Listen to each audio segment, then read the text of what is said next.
नमस्कार मित्रों, जय श्री कृष्ण। आज हम श्री भगवत गीता का अध्याय 5 पढ़ेंगे।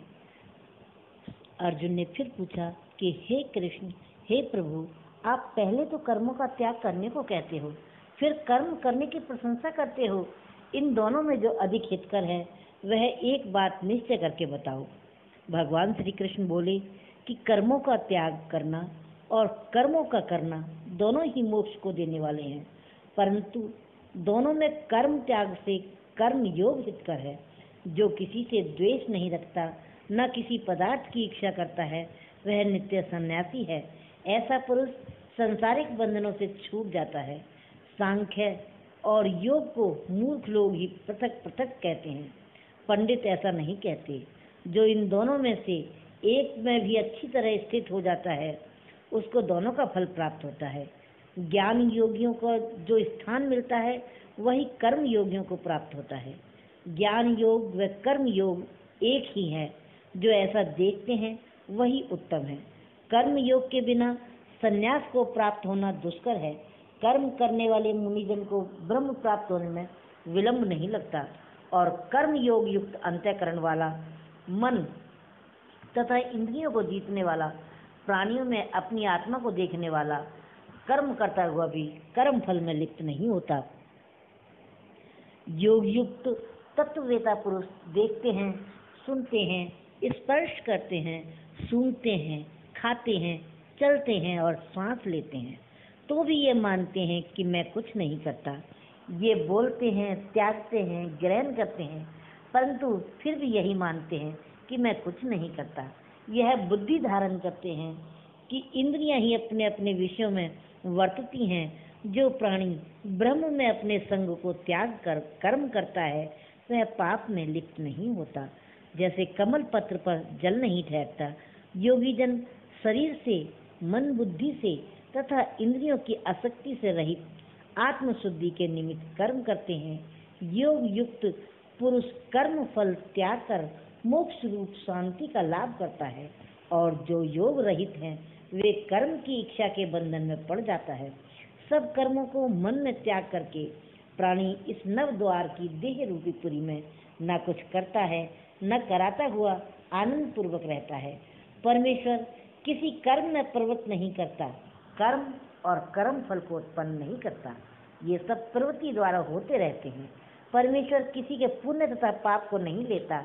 ज्ञान जो अज्ञान से आच्छादित है, उससे जीव को मोह प्राप्त हो जाते हैं, परंतु आत्मज्ञान के द्वारा जिनका अज्ञान नष्ट हो गया है, उनको वे आत्मज्ञान परमेश्वर के रूप में ऐसा भाषित करता है जिस प्रकार सूर्य संसार को प्रकाशित कर देता है। उसी परमात्मा में जिसकी बुद्धि स्थिर है, उसी में मन लगाते हैं, उसी में निष्ठा रखते हैं, और जो सदा उसी के ध्यान में लगे रहते हैं, दान द्वारा उनके सब पाप नष्ट हो गए हैं। वे इस संसार में जन्मते नहीं। विद्या और विनय से संपन्न ब्राह्मण में, गाय में, कुत्ता और चांडाल में पंडित जनों की दृष्टि समान रहती है।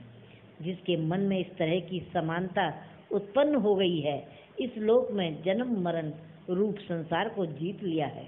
क्योंकि ब्रह्म निर्दोष और सर्वत्र समान है, इसलिए वे ब्रह्म को प्राप्त हो जाते हैं। जो प्रिय पदार्थ को न पाकर खिन्न नहीं होते, ऐसे स्थिर बुद्धि वाले मोह रहित ब्रह्मवेता को ब्रह्म स्थिर जानो। बाहरी पदार्थों में जो चित्त को आसक्त नहीं होने देते, वही आत्म सुख का अनुभव करता है। ब्रह्म में अंतःकरण को मिलाकर अक्षय सुख प्राप्त करता है। इंद्रियों के स्पर्श से जो भोग देते हैं, वे वस्तुतः दुखदायी होते हैं। उनका आदि भी है और अंत भी है। हे कौन्तेय, ज्ञानी लोग ऐसे भोगों से रत नहीं होते। शरीर छूटने से पहले मनुष्य काम और क्रोध के वेग को सहन करने में समर्थ होता है, वही योगी और सच्चा सुखी है। जो योगी आत्म सुख से सुखी, अंतरात्मा के आनंद से आनंदित और अंतर ज्योति से ही प्रकाशित है, वह ब्रह्म रूप होकर ब्रह्म निर्वाण को प्राप्त होता है। पाप जिनके नष्ट हो गए हैं, कुबुद्धि दूर हो गई है, और मन को जिन्होंने वश में कर लिया है, जीव मात्र का जो हित चाहते हैं, ऐसे योगी ब्रह्म निर्वाण को प्राप्त होते हैं।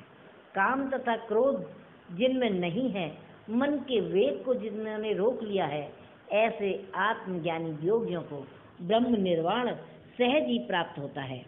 बाहरी पदार्थों के सहयोग से अलग रहकर दोनों भुवों के बीच में दृष्टि लगाकर नासिका के भीतर चलने वाले प्राण तथा अपान वायु को सम करके इंद्रियां, मन और बुद्धि को वश में करके इच्छा में क्रोध त्याग मोक्ष की इच्छा करने वाले योगी जीवन मुक्त हैं, जो मुझको सब यज्ञों और तपों का भोक्ता, संपूर्ण लोकों का स्वामी और सब प्राणियों का मित्र जानते हैं, उन्हीं को शांति प्राप्त होती है। जय श्री कृष्ण। वीडियो पसंद आने पर लाइक और सब्सक्राइब अवश्य करें, जिससे हमारा उत्साह बना रहे। नमस्कार। जय श्री कृष्ण।